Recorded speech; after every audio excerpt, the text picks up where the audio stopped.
There is no way that's head binding. In Montana, we have the Flathead Indians. You can deform a skull, but you cannot change the eye sockets, the jaw sockets, nor the cranial mass. In other words, you can change the shape of something, but it's fascinating because these go back directly into the time period that David Flynn used to write about in the Manetho's Table of Kings prior to the creation of Adam and Eve, and the lizard-like, if you've ever seen the pictures of Quetzalcoatl and all of the, and you touch on this too, the alien serpent race, this is identical to the face reconstructed of the only known artist conceptions from the 1500s described to those guys who could, sketch and stuff, but that in no way is that head binding, and that's probably the most in-your-face present excavation of aliens in the bottom line in Mexico. And when you look at all of the great pyramids and not what went on them, the whole bottom line in the Aztec, Incan, and Mayan culture is they were started by aliens, they were built by aliens, and all the blood sacrifice was just basically a day at the lunch counter for the aliens that basically were able to stay out or stay in control through the technology they had. The reason that's critical is because that same thing now is turning up. I'll be sending you, Thomas, as I can get it in a form I can send it. I just got it recently. Actual petroglyphs that people have not seen from the desert Southwest that are so amazingly clear in showing that they're aliens. There's nothing human about them. Not just the size, but the shape of the head is identical, and these things supposedly go back 2,000 to 4,000 years. Well, here's the thing. We all are familiar probably with the Smithsonian giant cover-up. We live in a period of time now where more and more it's becoming impossible for the powers that be to do what the Smithsonian did.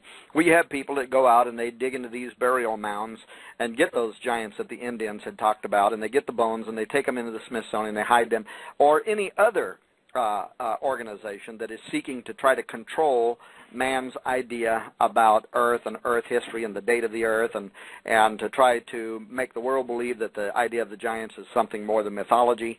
But now with Google Earth and satellites that armchair astronomers can set there. In fact, there's an article today, I don't even remember the headline, but it's over on Raiders News Update, where something like 42 new alien worlds were just discovered by armchair astronomers. So more and more it's getting impossible for the powers that be to control the flow of this information and the discovery of this information. And we know this, first of all, that they existed. There would be evidence of them that they existed. We also are increasingly of the persuasion that they exist on Earth now. I'm talking about living and breathing. Yes.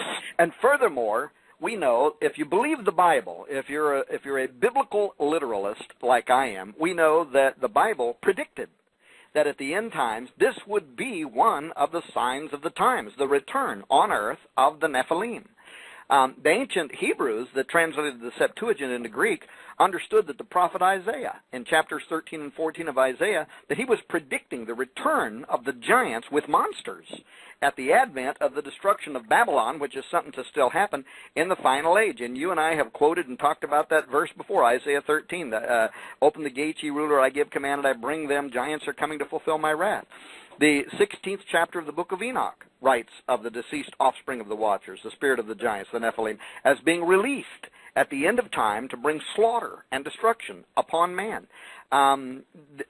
This comes to pass as part of God's day of the Lord, or his great tribulation, when Satan and his angels punish the unbelieving world before they are resigned to the pit. And that particular prophecy mirrors Isaiah. It mirrors the apocryphal works that indicate there would be a future date in which watchers will rise for judgment, but the spirits of their giant offspring ahead of that are going to be remanifested upon earth to wreak havoc upon the earth. The book of Jubilees, an ancient Jewish religious work, talks about this. What other texts? Well, Esdras, you quoted quite a few times, and a lot of what you've written is that your women will give birth to monsters. That's actually a verse that you turned me on to some years ago. Well, we both got it, and I forget who, but, here's the thing that you're saying in a nutshell, and ladies and gentlemen, it is kind of funny, and you're seeing it in real time. The parallels this could not be orchestrated by anyone less than the Holy Spirit. Just as the evil presence in the earth, God is being faithful, raising up men and women, giving them the understanding that was sealed in Daniel's day, but it's being opened.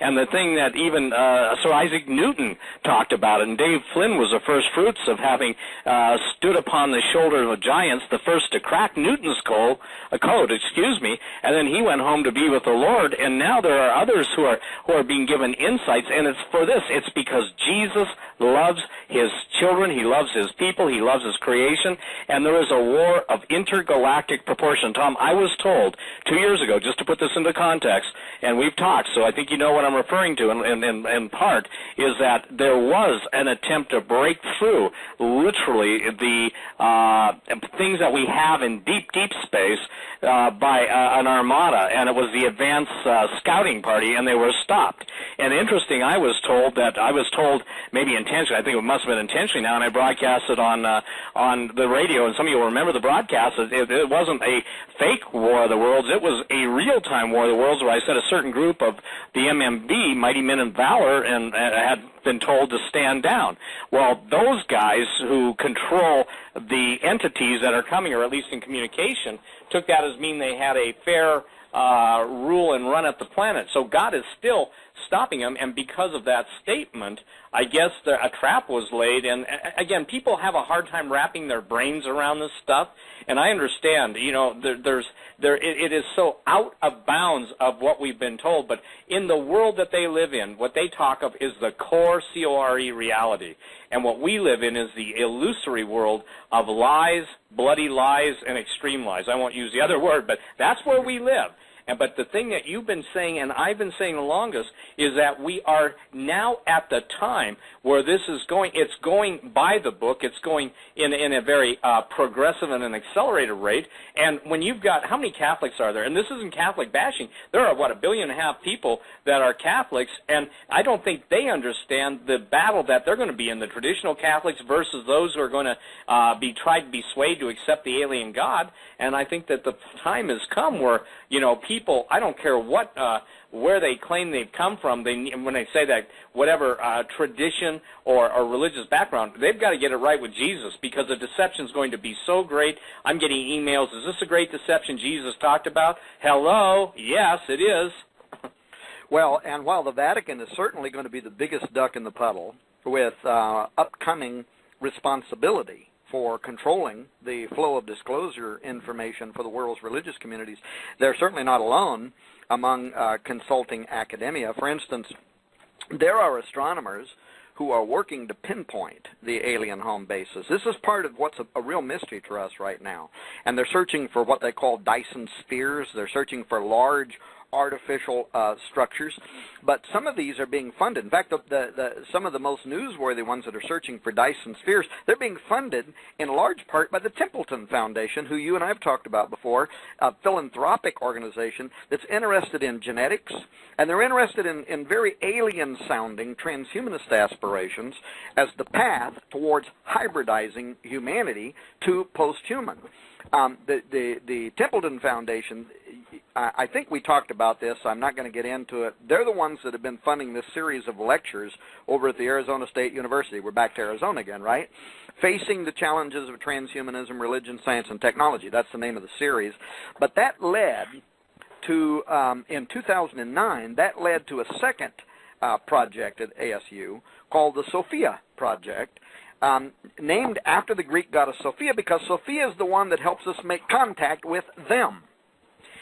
And the express purpose of the Sophia Project, according to the ASU website, is to verify communication with and to contact otherworldly entities, extraterrestrials, or a universal intelligence and God. That's right off their website. Now, there's another university that we suspect could be involved in the cover-up of the now, when I say alien, you can just insert the word demon or demonic, but to use their language, the cover-up of the alien presence, artifacts, and or mysterious technology. And this university is Penn State, or at least one of its well-known lecturers. And this is the story, Steve, that goes back to 2005. So how long ago is that? 8 years ago.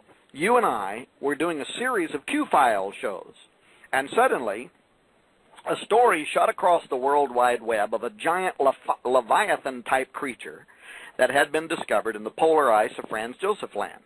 And this colossal being was described as having horns that were immense in dimension, that protruded from incredible length. The body was covered with coarse fur, body-like armor, like an armadillo, that protected its joints and heads. Well, you and I at the time started investigating the story that week, including analyzing the audio files and the video files. Do you remember this?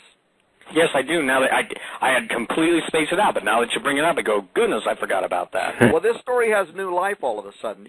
Back then, you and I actually, not you and I, you tracked down the helicopter pilot that had flown over and filmed the Leviathan video.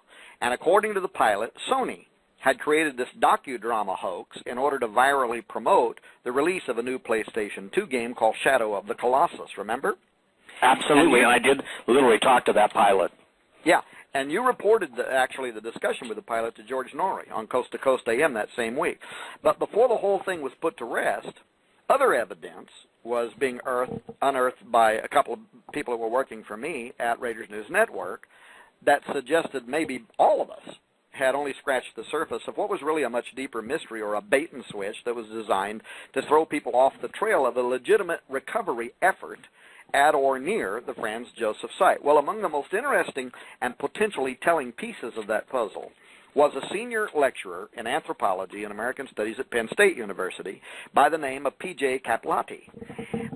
Just before the so-called hoax, days before the hoax was perpetrated, this professor had been conducting archaeological studies of Franz Josef Land.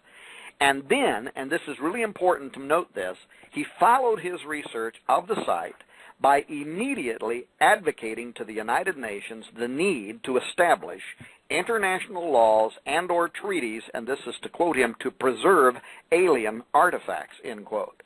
Now, here's a quote from what he wrote at that time. This was written for, and I can send the link to people that want to go and read this for themselves. It was one of like Archaeology Today, and I still have the link in my computer. Here's what he wrote. Quote, the late biochemist and science fiction writer Isaac Asimov once speculated that the galaxy may contain 325 million planets with traces of civilizations in ruins. Perhaps our astronomers and their SETI stations are hearing only static through their radio telescopes because they are in effect listening for a message from the extraterrestrial equivalent of the ancient Maya or the Sumerians, dead civilizations that can speak to us now only through archaeology. Constructing a catalog of visual signatures of advanced civilizations will someday be within the province of aerospace archaeology, and with a potential cultural resource database of 325 million planets with civilizations in ruins, there sure is a lot of field work to do out there, end quote. That's what he wrote right on the heels of whatever he was doing in Franz Josef Land. Well, at the time, that raised a really big question in my mind, whether Caplati's team had discovered something in Franz Josef Land and or a nearby expedition site needing international protection, something that would correspond to artificial remains elsewhere in the galaxy, as he was referring to, that would also need international protection, something that could even be big enough to employ Sony or somebody like that to concoct a cover-up. Well, the question was, back then, was the helicopter pilot paid off or threatened against admitting the truth about what he had actually filmed? As you know, Steve, as extraordinary as that sounds, history has shown over and over again how governments participate in scenarios like that. I mean, you look at the ridiculous Roswell weather balloon cover-up story, and they threaten people's families. And, you know, when you're being told, here's the story, this is what you say, otherwise people you care a whole lot about could be hurt very bad, you know, you just go along with the story, right? But there's an intriguing aspect of this 2005 case that turned up more recently, and it's like the pro-transhumanist Templeton Foundation's funding to locate Dyson spheres and otherworldly entities and extraterrestrials in order to promote the alien hybridizing of man. Caplati more recently seems to have come away from the very Franz Josef Land findings with the belief that aerospace archaeology is somehow connected with the next step in human evolution. Now, there's two things I want to tell you. First of all, and they removed it, They removed a Penn State personal web server entry by him, but I tracked it down to an aerospace archaeology wiki, which is still online. And this is what Capilati wrote. This is what he said more recently. I prefer the term aerospace archaeology, if for no other reason that it includes the study of sites, which I believe will become increasingly important to the study of modern man as technological possibilities continue their course of altering the possibility of human evolution, end quote. I read that and I thought, what in the world, what type of technology could Capilati's team have recovered in Franz Joseph land that convinced him, number one, that man's evolution is going to be altered via aerospace technology, and secondly, that international laws and treaties need to be established to preserve alien artifacts?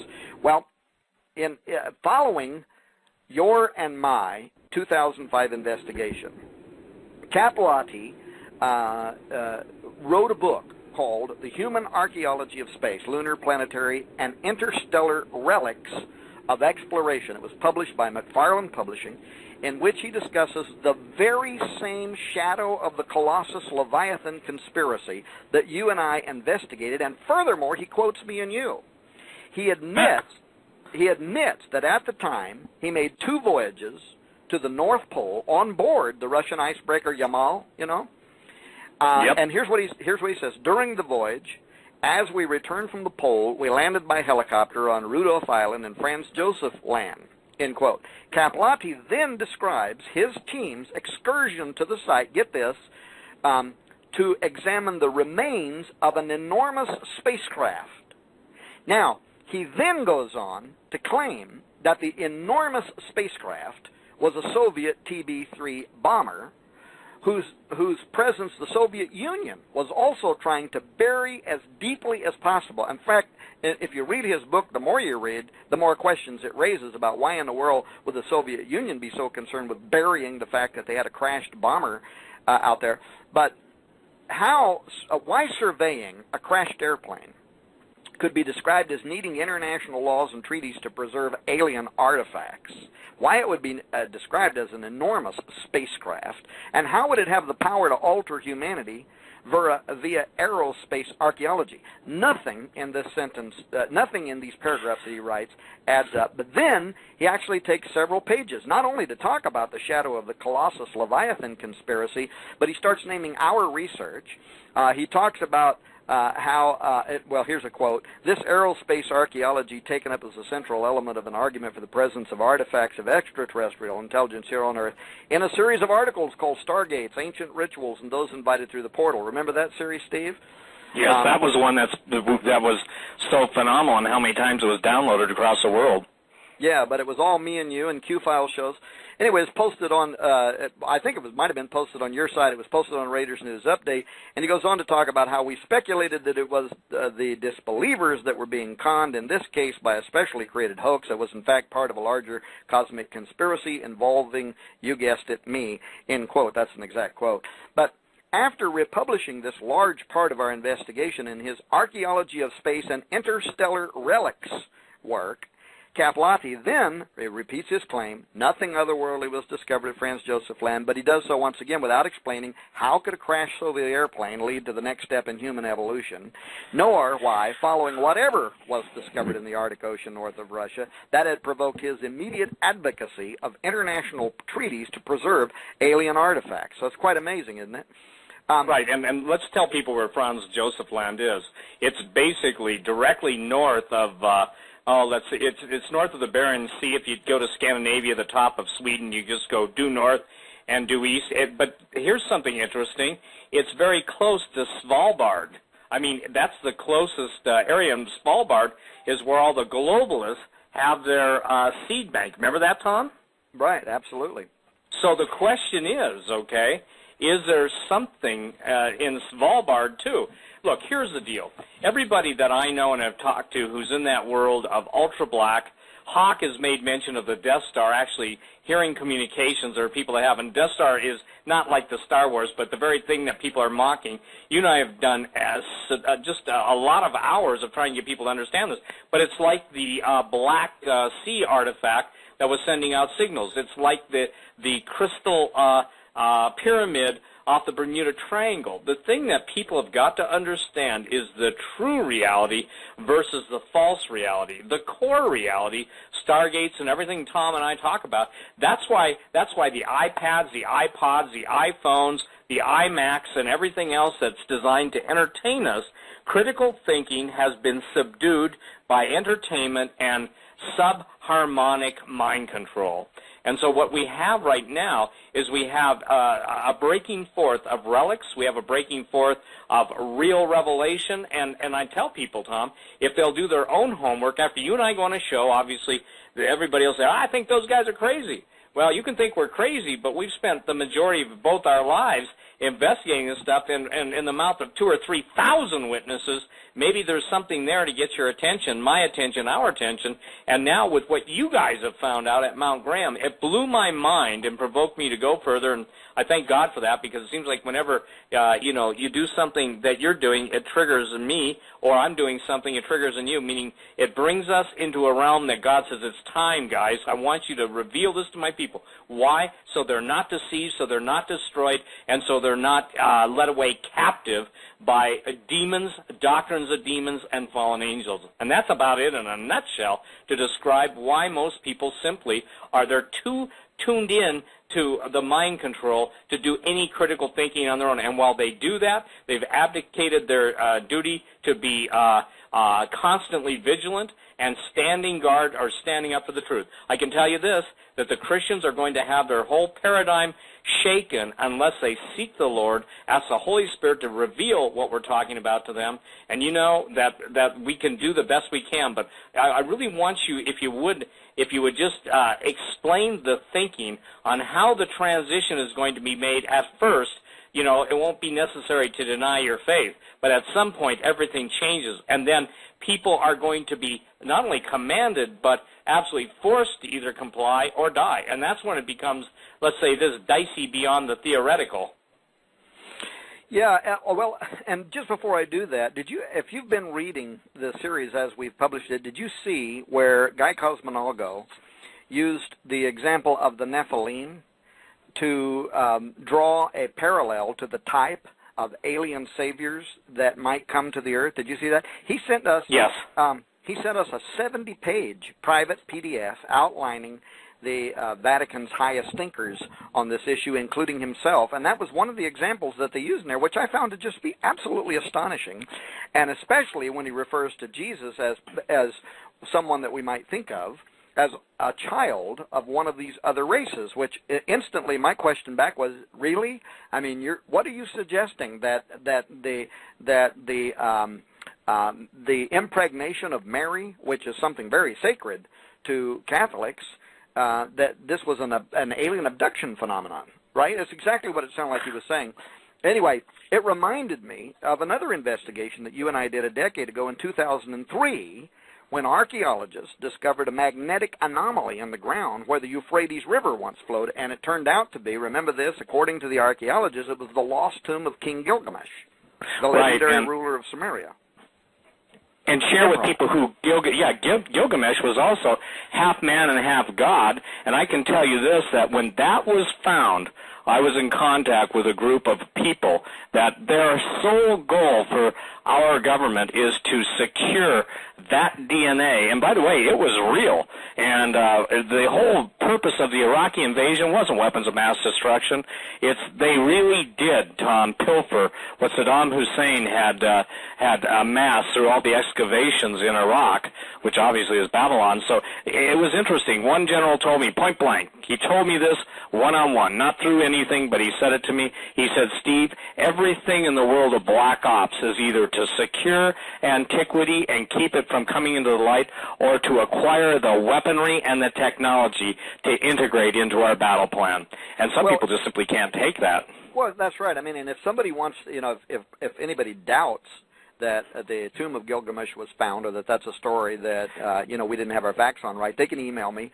I can send them the stories from that time. They're still online. The Assyrian International News Agency, ABC News, the BBC. I mean, these were mainstream news agencies that were covering that story. We found the tomb of Gilgamesh. Of course, why is that important? Because in the Bible, this was Nimrod, and in the New Testament, this is the same personality that is described as the Antichrist. He that was and is not and yet shall be. This is the Antichrist, the son of perdition, Apollyon, Apollo as he was known to the Greeks, Nimrod in the Bible, Gilgamesh to the ancient Sumerians.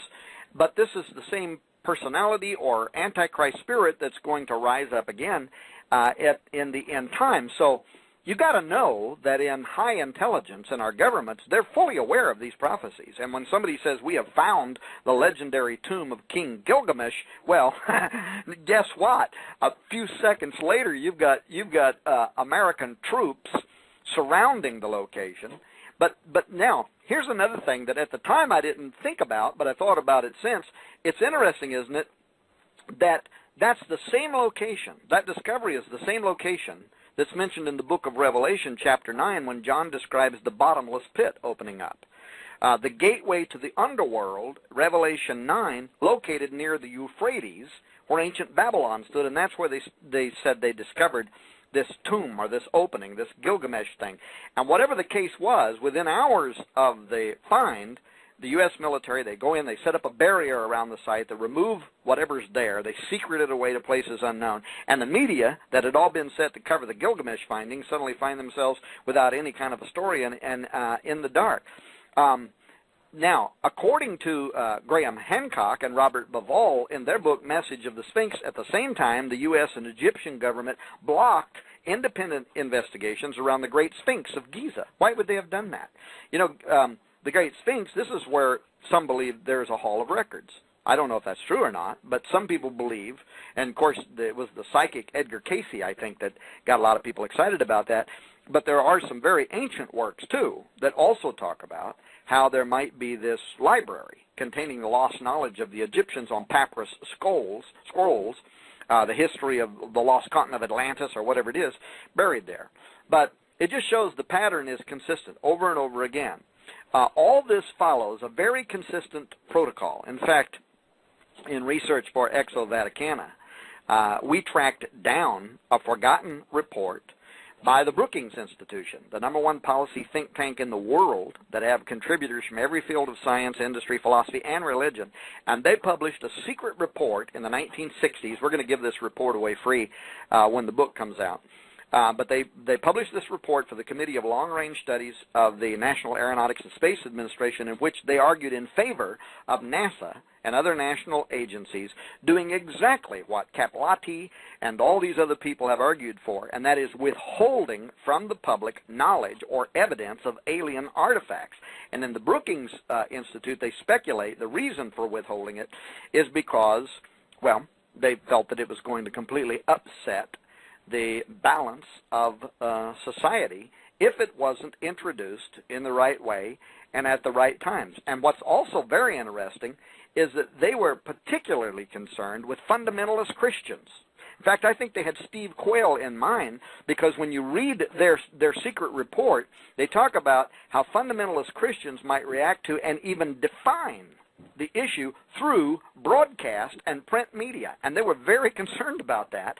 And as such, they said that these institutions ought to be infiltrated and gradually steered toward a particular mindset, which the government then could favor in terms of deciding when disclosure would be made. So evidently, this is working with some of the Vatican astronomers, and I don't think it's working at all with Steve Quayle.